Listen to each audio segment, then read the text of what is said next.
আল্লাহ তাআলা বলেন, আসমান আমি আল্লাহ বানাইলাম বান্দা তোমাদের জন্যে, এই জমিনকে বানাইলাম তোমাদের জন্যে।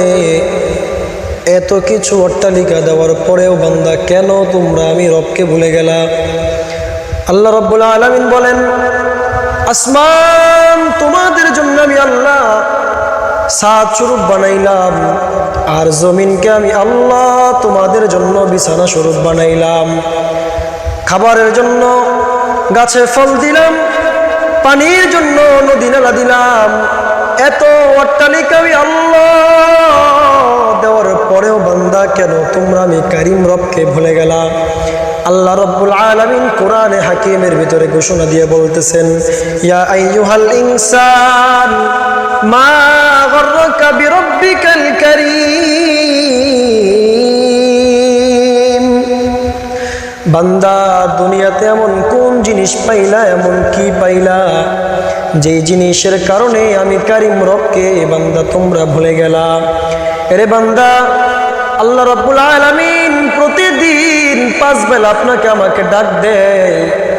প্রথম নাম্বার, আল্লাহ রাব্বুল আলামিন জোহরের নামাজের সময় মুয়াজ্জিনের কণ্ঠে যখন ডাক দেয়, হাইয়া আলাস সালাহ,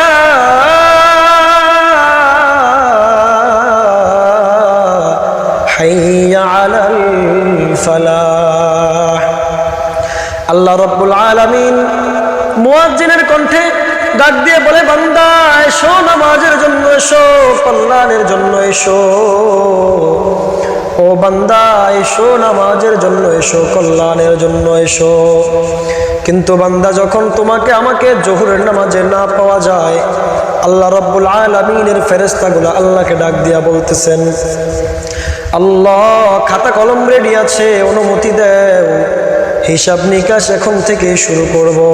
আল্লাহ বলে, না না না রে, আমি আমার বান্দাদেরকে বড় মায়া কইরা বানাইছি, আদর কইরা ভালোবাসা আমি আমার বান্দাগুলাকে বানাইছি।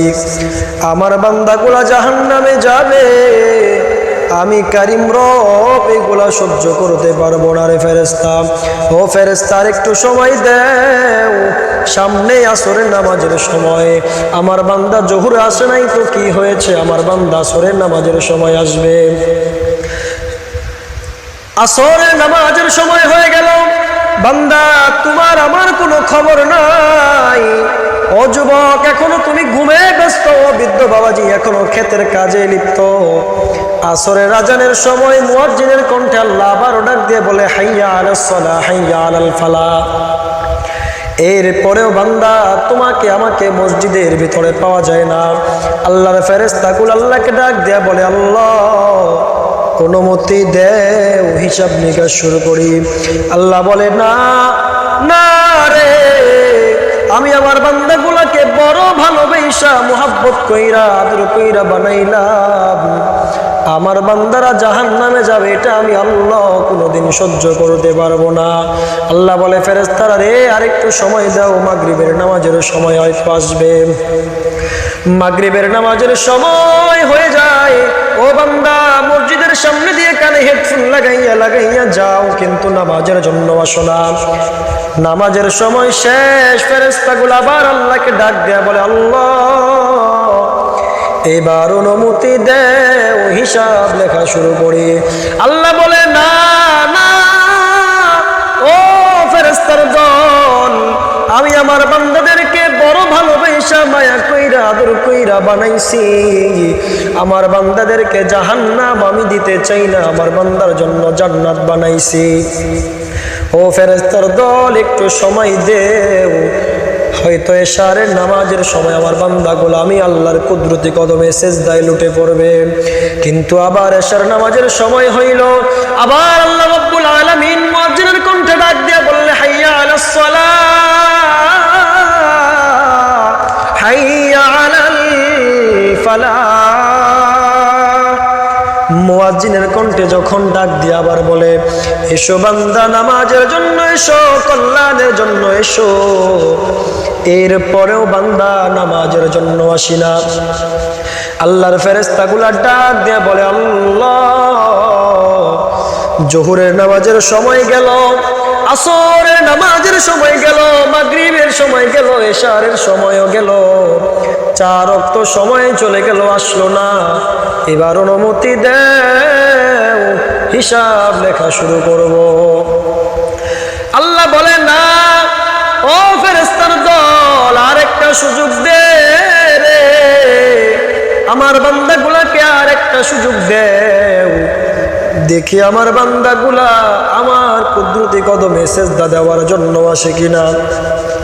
ও যুবক, এশারের নামাজেও তোমাকে পাওয়া গেল না, জোহরের নামাজেও পাওয়া গেল না, মাগরিবেও নাই, আসরেও নাই, 4 ওয়াক্তে তুমি ফেল করলা। তোমার তো প্রয়োজন ছিল ফজরের নামাজের সময় সবার আগে মসজিদে আসা, কিন্তু না না না রে, তুমি তো মসজিদে আসো নাই, তুমি তো কল্যাণের জন্য আসো নাই, সালাতের জন্য আসো নাই। তুমি রাতের 2টা, 2:30, 3টা, 4টা পর্যন্ত গেমের ভিতরে ব্যস্ত ছিলা, তুমি ফেসবুক মার্কেটিং এ ব্যস্ত ছিলা, ইউটিউব মার্কেটিং এর ভিতরে ব্যস্ত ছিলা। তুমি নামাজের সময় কখন পাইবা? তুমি তো আড্ডার ভিতরে লিপ্ত, তুমি তো মেসেঞ্জারে চ্যাটের ভিতরে ব্যস্ত ছিলা রে বান্দা। আর যখন ফজরের জামাতের সময় হইল, জামাতের সময় হওয়ার সাথে সাথে শয়তান তোমার পা টিপতে শুরু করে দেয়, বলে আর একটু খেল, আর একটু খেল, প্রয়োজন হইলে একটু ঘুমা, নামাজ কালকে পড়তে পারবি। এরে বাবা, তুমি জানো না আমার আল্লাহ তোমাকে আমাকে বড্ড ভালোবাসা দয়া কইরা বানাইছে। কেমন ভালোবাসে, কেমন ভালোবাসে। এই যে ফজরের নামাজেও যখন আমি আর আপনি না যাই রে বন্ধু, ফেরেশতারা ডাক দিয়া বলে, আল্লাহ ফজরের নামাজেও তো তোমার বান্দারা হাজির হইল না, এখন কি করবা গো আল্লাহ? আমার আল্লাহ বলে, ও ফেরেশতার দল, বড় ভালোবাসি, বড় মোহাব্বত করি, বড় আদর করে যত্ন করে আমি আমার বান্দাগুলাকে বানাইলাম। আমি চাই না আমার একটা বান্দাও জাহান্নামে চলে যাক। ও ফেরেশতার দল শুন, আমার বান্দা আজকে আসে নাই তো কি হয়েছে, কালকে হয়তো আসবে, কালকে আসবে না পরশু আসবে, না হয় 1 সপ্তাহ পরে আসবে, না হয় 1 মাস পরে সালাতের জন্য আসবে, না হলে 1 বছর পরে আমি আল্লাহর কুদরতি কদমে সেজদা দিবে, না হয় জীবনে একবার হলেও আমার কদমে সেজদা দিবে। কিন্তু না না না রে, জীবনে তো দেওয়ার সুযোগ হয় নাই। নামাজ আজকে পড়বো না, কালকে পড়বো, কালকে না পরের দিন পড়বো, এমন করতে করতে যুবক তোমার আমার মতো হাজারো যুবক কবরস্থানে শুয়ে আছে। হে যুবক ভাই আমার, নামাজ এমন একটা গুরুত্বপূর্ণ জিনিস যেটা তোমার আমার ভিতর এখন পাওয়া যায় না। রে যুবক, আমি লম্বা জামা পরি, আমিও তো তোমাদের মতো একটা যুবক, লম্বা জামা পরি, মাথার ভিতরে সুন্নতের টুপি লাগাই, গালের ভিতরে দাঁড়িয়ে রাখলাম, কিন্তু যুবক তুমি কেন রাখো না? তুমি কেন নামাজের জন্য আসো না? মুসলমান কি তুমি হও নাই? মুসলমান কি শুধু আমি? ইমান কি শুধু মোল্লাদের জন্য, সাধারণ পাবলিকের জন্য কি ইমান নাই রে বন্ধু? এই বাবাজি, তুমি যে দাড়িগুলা কাটো, মায়া নবী বলতেছেন, যুবক রে তুই দাড়িগুলা খুর দিয়া চাষলে আমার মনে হয়, যুবক রে তুই দাড়িগুলা কাটার সাথে সাথে আমার কলিজার ভিতরে আঘাত লাগে। কেমন মায়ার নবী, কেমন মায়ার নবী, যেমন মায়ার দয়ার আল্লাহ, ঠিক তেমন দয়ার একজন নবী আমি আর তুমি পাইলাম রে বন্ধু। ও বন্ধু, তুমি তোমার প্রেমিকার খুশি করার জন্য, তুমি তোমার বউকে খুশি করার জন্য রাসূলের সুন্নত গুলাকে কাইটা কাইটা খুর দিয়ে চেঁচে চেঁচে ফালাইতেছো, কিন্তু জানো না গো, তোমার বিবির থেকে, তোমার প্রেমিকার থেকেও সুন্দর চরিত্র ছিল আমার রাসূলের।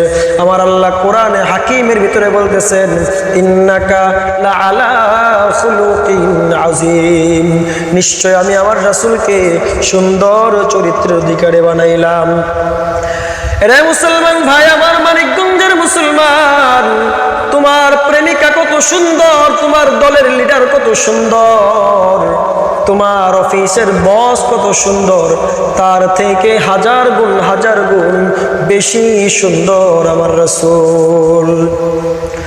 ওরে দেখলে নবী পাগল হবি, পাইলে নবী পাগল হবি, দেখলে নবী পাগল হবি, পাইলে নবী পাগল হবি, পারবি না উম্মত সইতে পারবি না। তোর আমার আপন যিনি ঘুমায় আছেন মদিনায়, তোর আমার আপন যিনি ঘুমায় আছেন মদিনায়। দেখলে নবী পাগল হবি, পাইলে নবী পাগল হবি, পারবি না উম্মত সইতে পারবি না। তোর আমার আপন যিনি ঘুমায় আছেন মদিনায়, তোর আমার আপন যিনি ঘুমায় আছেন মদিনায়।